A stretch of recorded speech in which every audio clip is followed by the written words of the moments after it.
Fala pessoal, tudo certo? Começando mais um Escatocast, o último podcast da sua vida.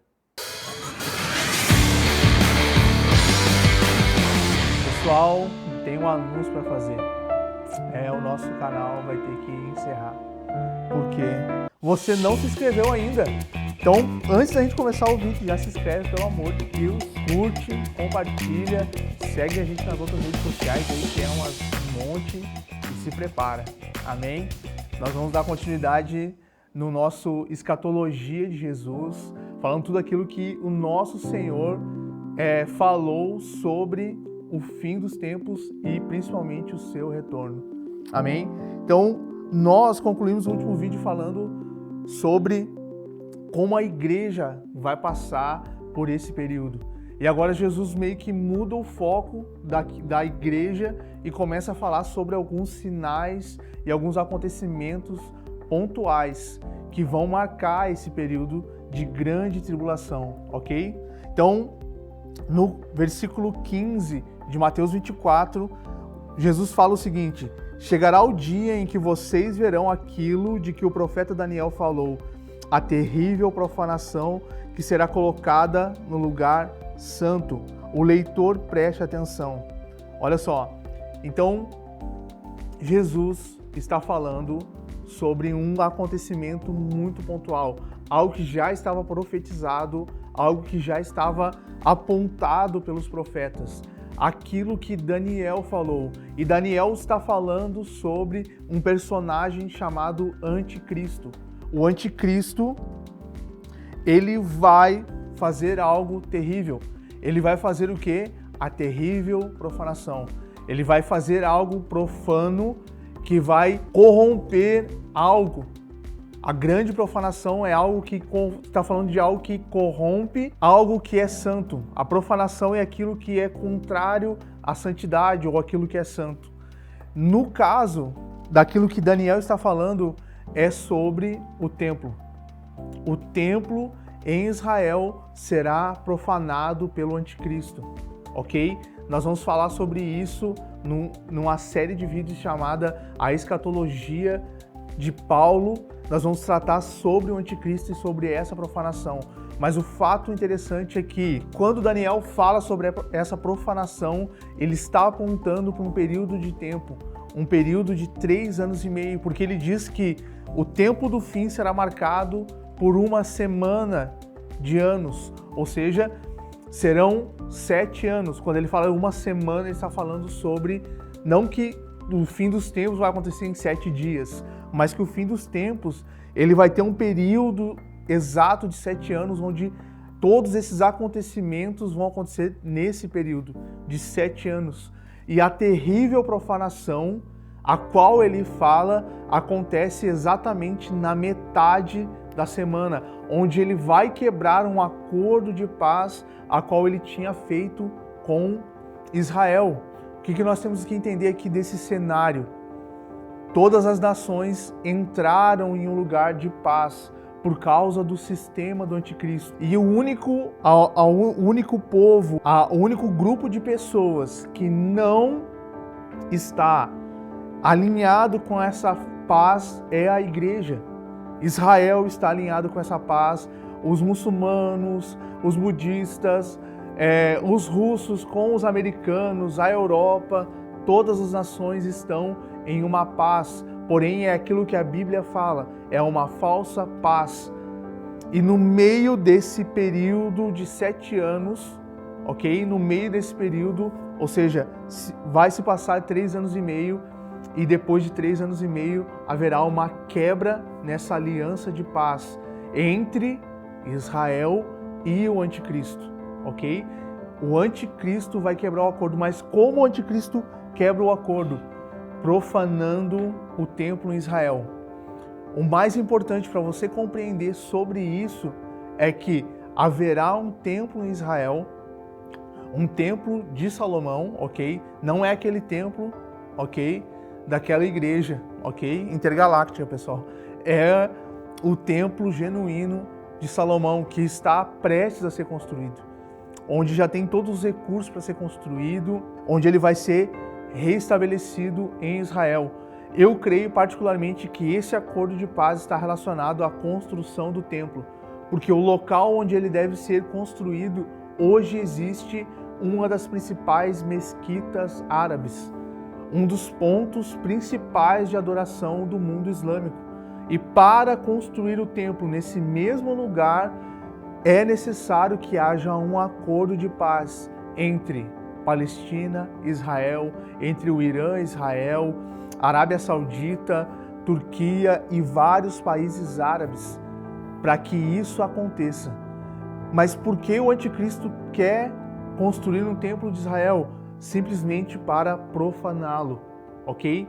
Então, esse é um sinal muito importante. Nós temos que estar atento a esse sinal, porque se você não conseguir compreender os sinais que Jesus já está falando sobre a grande perseguição que a igreja vai passar, da qual nós vimos no vídeo passado, e vai ter um card aqui para você clicar e assistir esse vídeo agora, esse sinal vai te direcionar nas profecias bíblicas e principalmente no tempo, ok?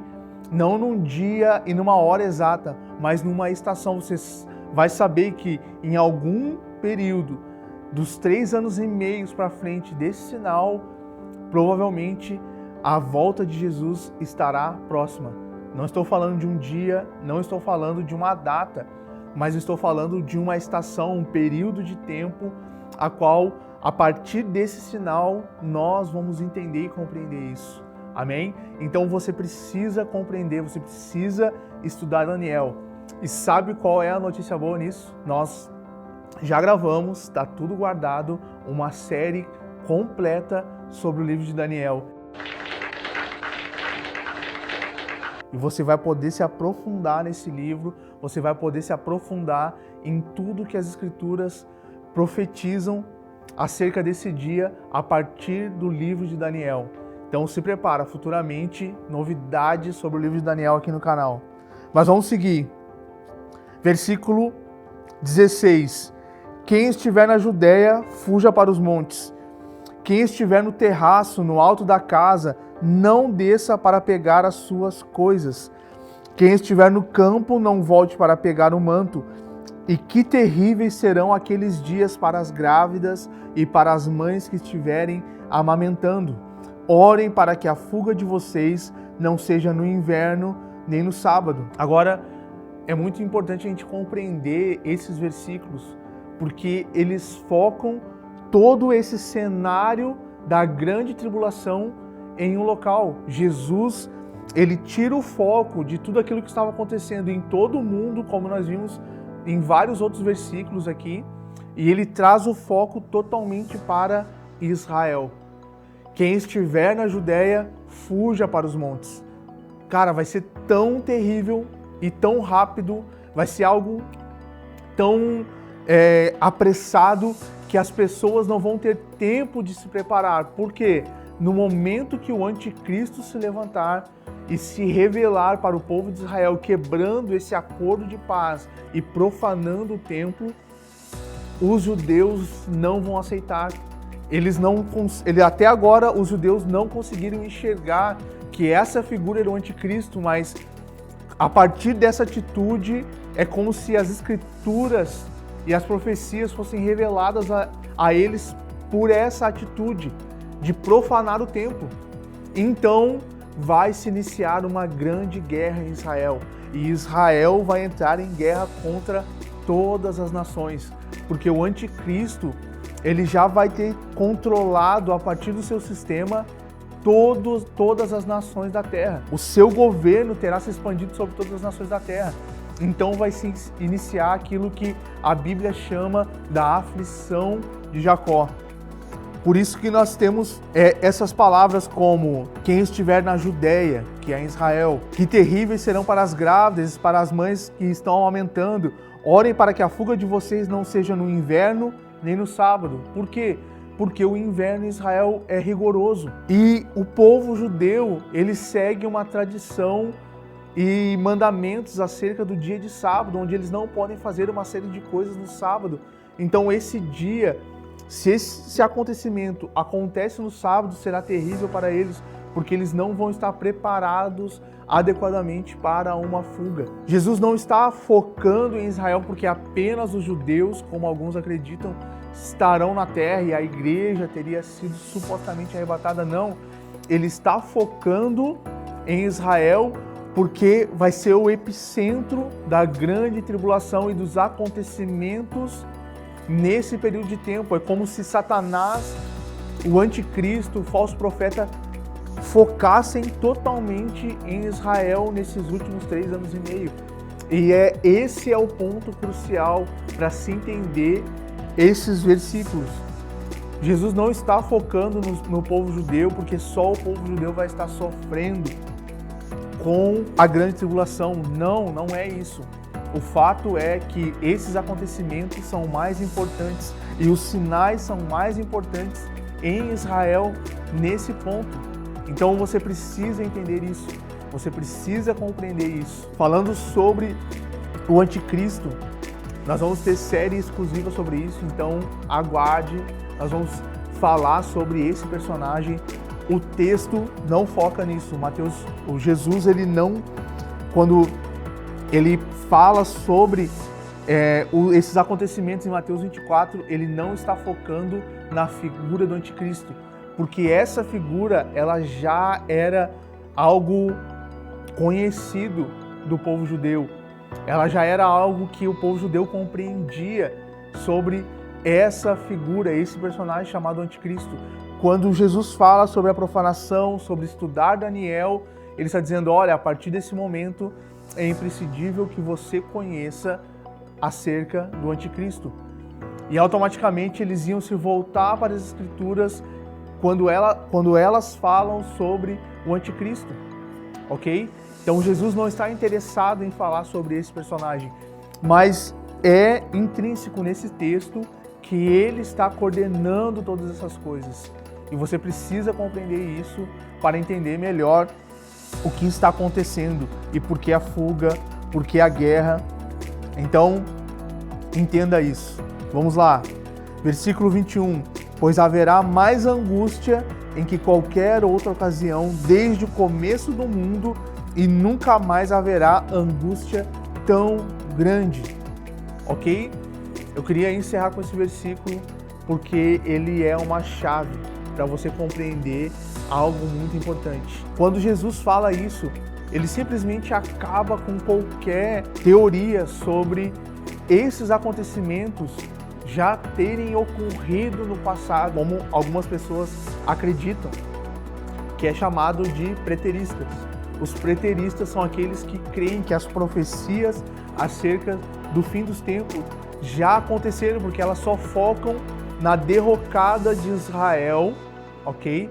Ou seja, na destruição de Israel em 70 depois de Cristo, porque se semelha muito com aquilo que Jesus falou. Nossa, esses acontecimentos históricos, né, da tomada final do Império Romano sobre Israel em 70 depois de Cristo, bate com as profecias acerca do fim dos tempos. Mas não. Por quê? Porque Jesus está dizendo, olhem, presta atenção, esses dias e esses acontecimentos serão tão terríveis, que eles nunca aconteceram de igual forma. Eles nunca aconteceram dentro da história, algo tão terrível. E aí você precisa entender que o dilúvio aconteceu no passado. E o dilúvio foi algo tão terrível, que nenhum acontecimento depois do dilúvio até agora foi tão terrível quanto isso, ok? Ah, mas o dilúvio é algo que aconteceu antes do povo de Israel se formar e tal. Jesus não está falando sobre isso. Ok, tudo bem. Só que Jesus fala que após esses acontecimentos não haverão nada tão terrível. E os preteristas se esquecem da Primeira Guerra Mundial, da Segunda Guerra Mundial, eles se esquecem do Holocausto, eles se esquecem de todos esses pontos que foram milhares de vezes mais terríveis do que a guerra final, né? Essa guerra que tirou e destituiu o povo de Israel da Palestina e espalhou ele sobre todas as nações. Isso não foi tão grande quanto o Holocausto. Então, esse texto é chave para a gente compreender que toda essa teologia, né, essa escatologia preterista, ela não faz sentido biblicamente. Ela não é coerente com a própria história e com aquilo que os textos falam, ok? Então, galera, não se esquece. Quer saber mais sobre escatologia? Quer continuar aprendendo cada vez mais? Se inscreve no canal, ative os sininhos, o sininho, curte, comenta, cara, comenta o que você tá achando. Se você não tá concordando, comenta também, não tem problema, tá? Faz o seguinte, manda esse vídeo lá no grupo da família. Manda esse vídeo e escreve assim, galera, olha só isso aqui, eu nunca tinha ouvido falar. Você já ouviu falar sobre isso? Manda lá. Manda pra sua tia lá do Zap, que gosta de compartilhar vários vídeos. Manda pra ela também, ela precisa assistir esse vídeo. Valeu, galera. Até a próxima.